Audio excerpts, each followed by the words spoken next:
3x plus y is equal to 6 అనే రేఖకు లంబంగా ఉండే రేఖ యొక్క వాలు లేదా స్లోప్ని కనుక్కోండి.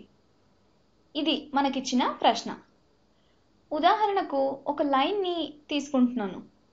పటంలో దీన్ని గీస్తున్నాను చూడండి. ఇది y యాక్సిస్ మరియు ఇది x యాక్సిస్. లైన్ని గీస్తున్నాను చూడండి.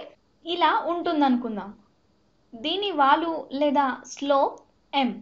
దీనికి లంబంగా ఇంకో లైన్ని గీస్తున్నాను. ఈ రెండు రేఖల ఖండన బిందువు వద్ద 90 డిగ్రీస్ కోణం ఏర్పడుతుంది.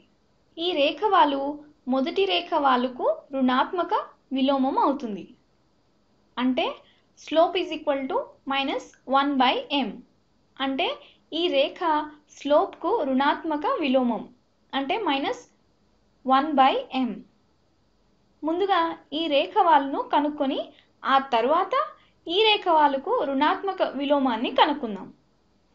ఇచ్చిన రేఖా సమీకరణం 3x plus 2y is equal to 6.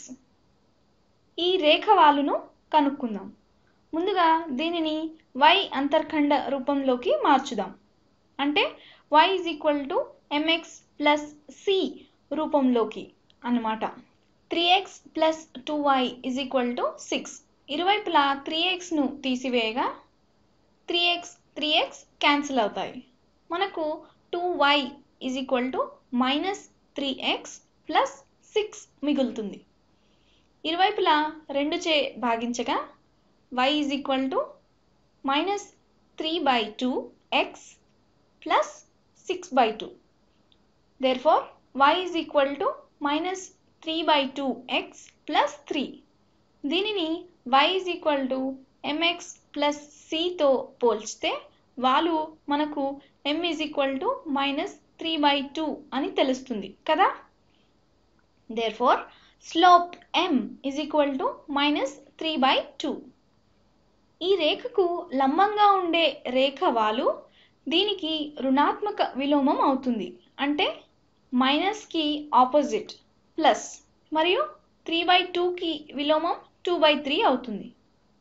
కాబట్టి దీనికి లంబంగా ఉండే రేఖ వాలు 2/3 అవుతుంది.